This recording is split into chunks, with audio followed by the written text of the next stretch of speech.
Assalamualaikum warahmatullahi wabarakatuh. Saya Dewang Adi Putra, mahasiswa Universitas Borneo Tarakan, jurusan Teknik Elektro. Pada kesempatan kali ini, saya akan membahas sedikit tentang sistem syaraf. Baiklah, mari kita mulai saja. Nah, sistem syaraf. Sistem syaraf adalah salah satu sistem koordinasi yang berfungsi untuk menyampaikan rangsangan dari reseptor yang akan dideteksi dan direspon oleh tubuh. Nah, sistem saraf memungkinkan makhluk hidup dapat menanggapi perubahan-perubahan yang terjadi di lingkungan luar maupun dalam secara cepat. Maksudnya, sistem saraf memungkinkan kita untuk menganalisis serta mengenali hal-hal atau kejadian-kejadian yang terjadi baik di luar maupun dalam tubuh. Misalnya, kita melihat benda atau suatu kejadian di depan mata kita, kita mendengar berbagai macam suara, serta kinerja-kinerja tubuh yang pada dasarnya diatur oleh sistem saraf. Nah, sistem saraf sendiri terbagi menjadi dua, yaitu sistem saraf pusat dan sistem saraf tepi. Nah, bisa kita lihat nih struktur sistem saraf pada tubuh manusia, di mana pada sistem saraf pusat itu terdiri dari otak, dan seperti kita tahu berada pada kepala dan sumsum tulang belakang yang terletak pada bagian tengah tubuh, tepatnya pada bagian punggung.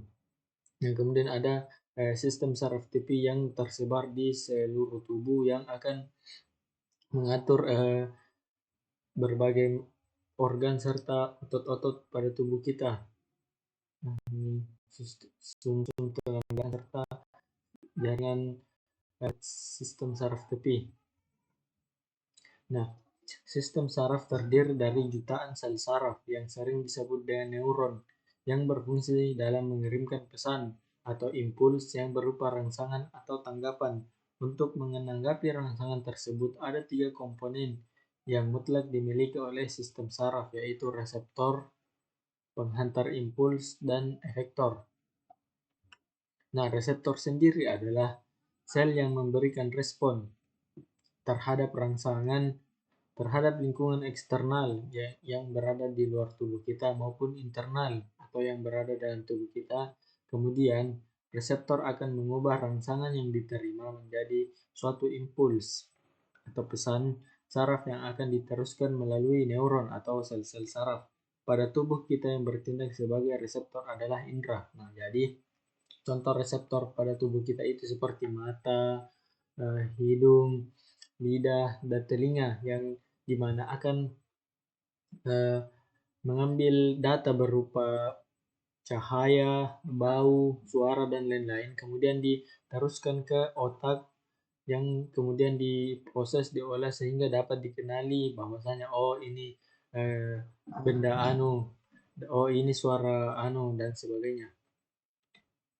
Nah, penghantar impuls yang dikerjakan oleh saraf itu sendiri tanpa bantuan organ-organ lain. Nah, saraf tersusun dari berkas serabut penghubung atau akson.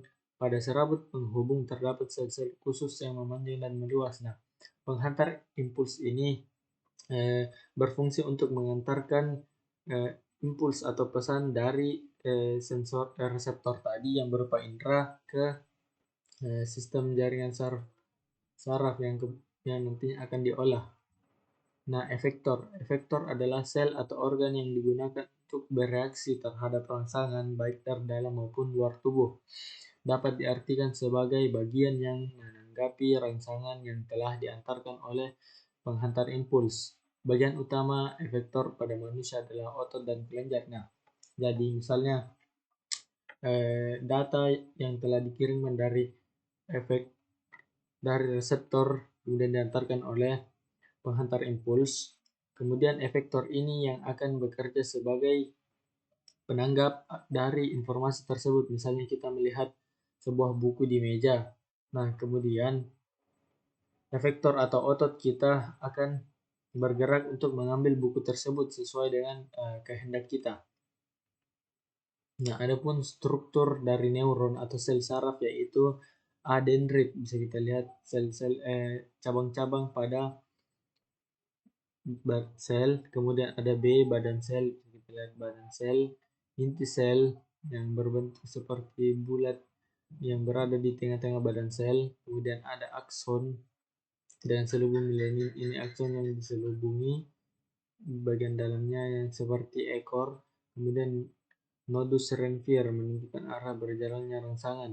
Bisa kita lihat jalannya rangsangan itu dari ke badan sel, inti sel, kemudian diteruskan ke akson dan seterusnya. Nah, badan sel saraf adalah bagian yang terbesar dari sel saraf. Bisa kita lihat dari gambar tadi, badan sel dapat berfungsi sebagai penerima rangsangan dan dendrit, kemudian diteruskannya menuju ke akson.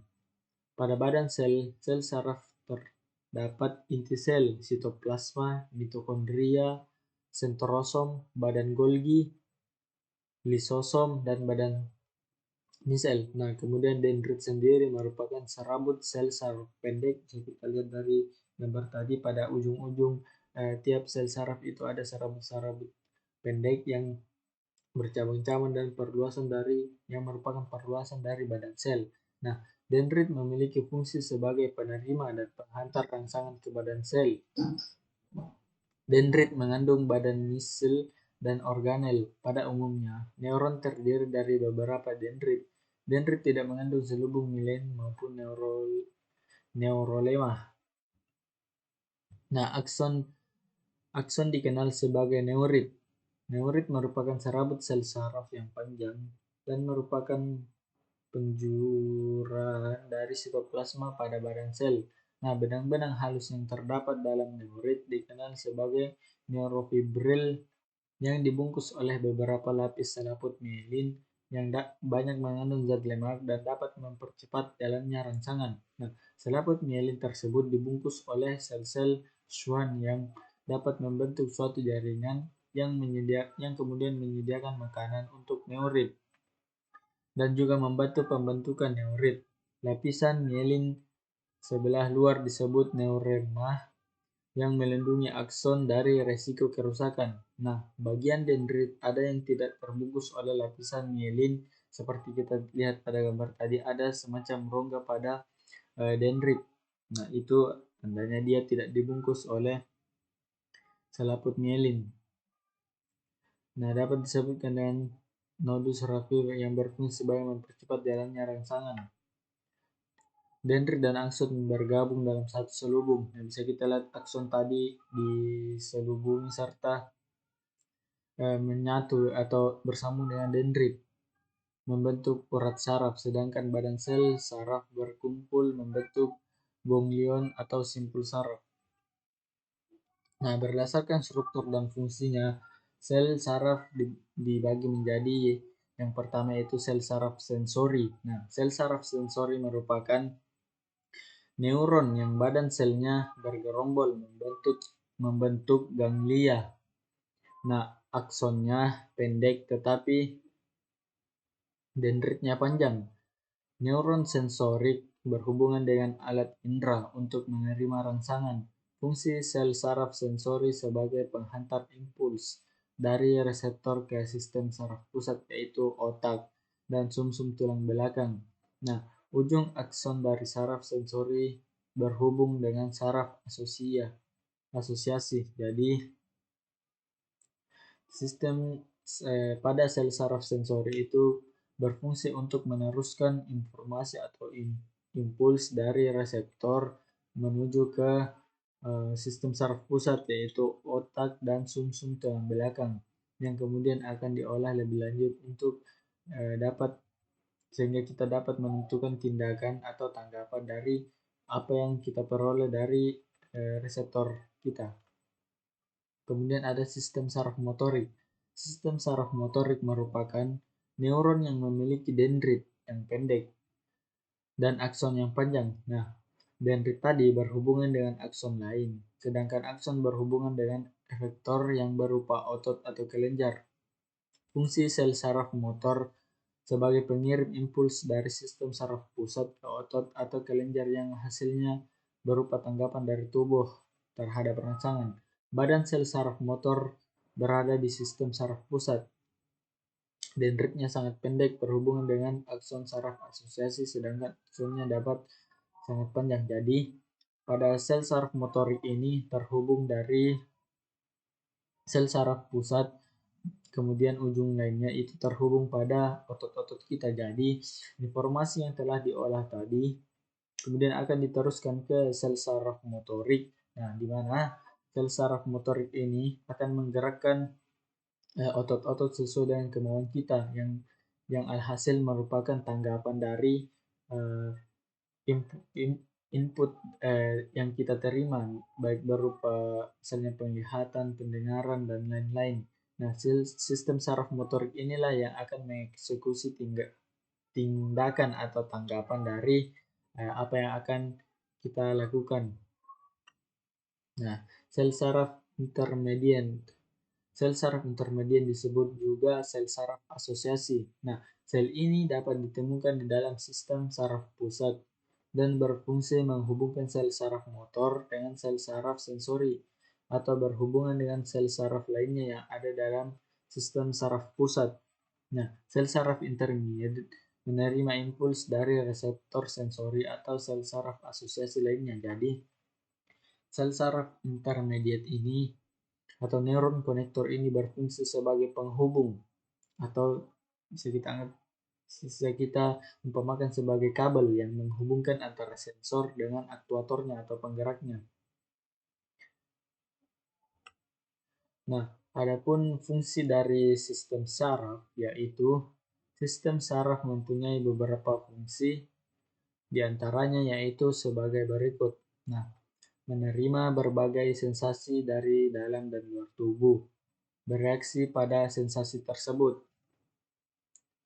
menghadapinya secara otomatis atau merasakan dan memikirkannya. Jadi, fungsi dari sistem saraf itu kita bisa merasakan sensasi dari luar tubuh, misalnya seperti sentuhan, panas, dingin, cahaya yang dapat kita tangkap dengan mata kita, kemudian suara, bau, dan masih banyak lainnya. Nah, kemudian tubuh akan bereaksi terhadap sensasi tersebut, baik secara otomatis atau secara refleks, maupun kita merasakan dan memikirkannya, atau kita memikirkan tindakan apa yang akan kita ambil terlebih dahulu terkait dengan input yang kita dapat, kemudian menyimpan, memori, dan melepaskannya bila dibutuhkan. Kemudian mengekspresikan emosi, ini terkait dengan apa contoh input-inputan atau apa yang diperoleh dari reseptor kita tadi. Misalnya kita memegang sesuatu yang panas, kita akan mengekspresikannya dengan ekspresi tertentu seperti kepanasan, kemudian melepaskan secara refleks benda tersebut, kemudian mengirimkan pesan untuk bagian sistem saraf lain, untuk otot, kelenjar endokrin, dan organ lain.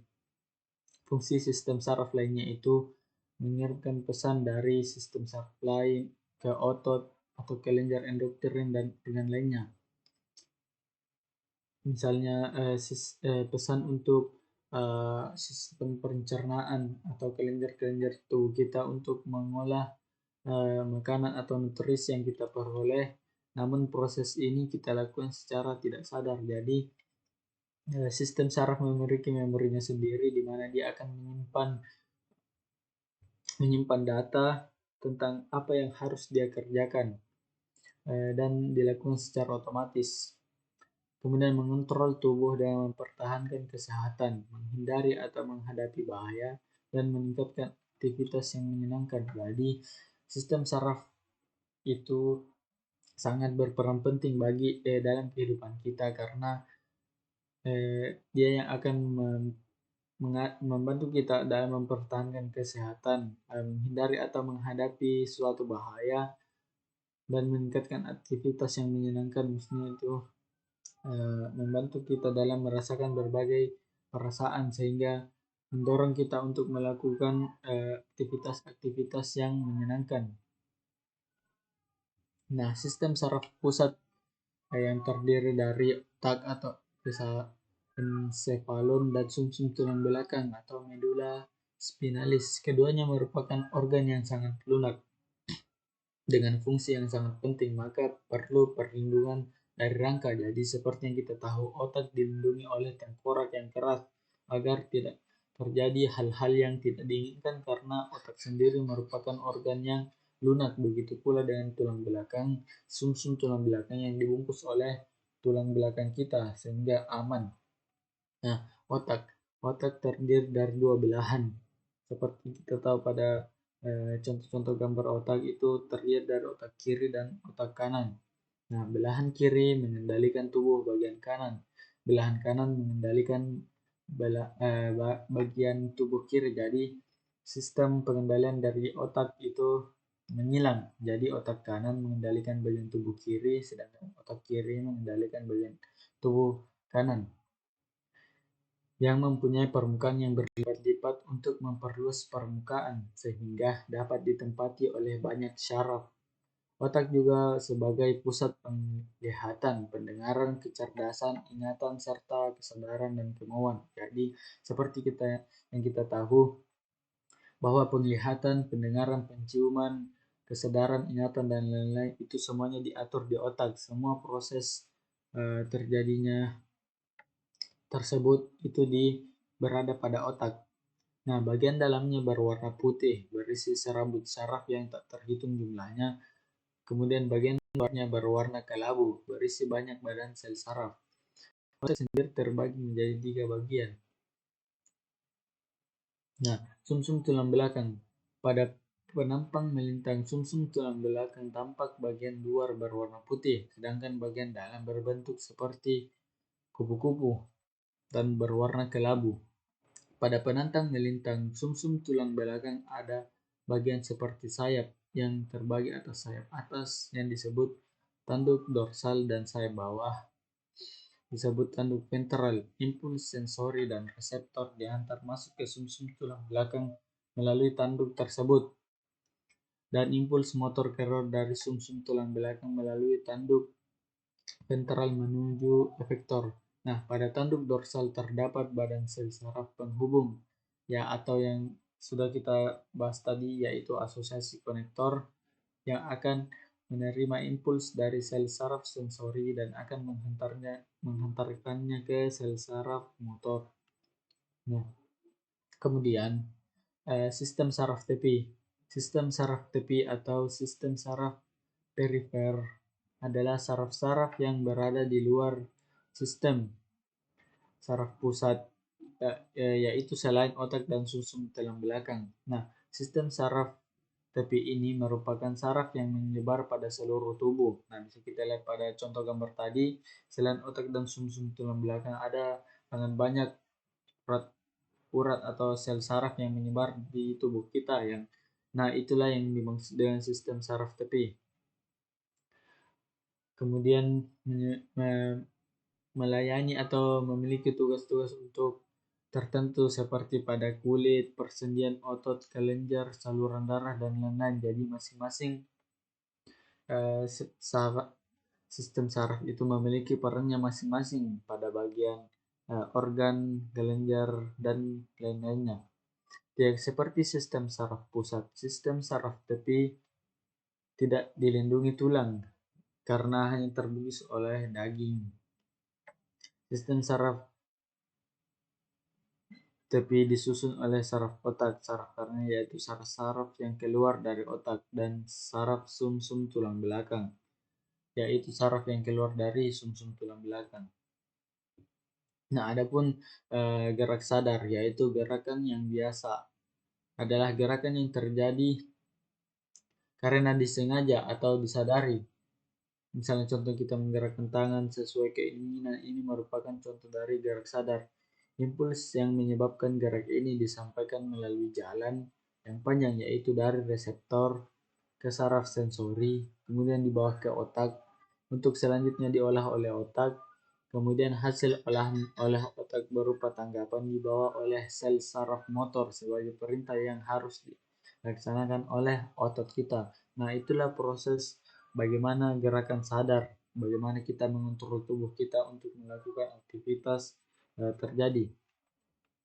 Nah, kemudian ada gerakan refleks. Nah, Gerak refleks adalah gerakan yang tidak disengaja atau tidak kita sadari. Gerak refleks berjalan dengan sangat cepat dan tanggapan terjadi secara otomatis terhadap rangsangan tanpa memerlukan kontrol dari otak. Pada gerak refleks, impuls melalui jalan pendek atau jalan pintas, yaitu dimulai dari reseptor penerima rangsangan, kemudian diteruskan oleh sel saraf sensori ke pusat saraf, diterima oleh sel saraf penghubung asosiasi tanpa diolah di dalam otak, langsung dikirim tanggapan ke sel saraf motor untuk disampaikan ke efektor, yaitu otot atau kelenjar. Jalan pintas ini disebut dengan lekung refleks. Contoh gerak refleks misalnya yaitu berkedip, bersin, atau batuk. Nah, contoh eh, contoh gerakan tersebut itu tentu saja kita tidak sadari terjadi secara otomatis dan cepat karena adanya rangsangan dari luar maupun dalam tubuh. Misalnya saat ada benda asing yang masuk ke tubuh, kita refleks untuk menutup mata. Kemudian saat ada debu atau benda-benda lainnya yang masuk ke hidung, kita refleks untuk bersin. Saat kita memegang benda yang panas atau dingin, kita refleks untuk melepaskannya. Refleks ini terjadi sangat cepat karena prosesnya yang melalui jalan pintas, tidak sama dengan gerak sadar tadi.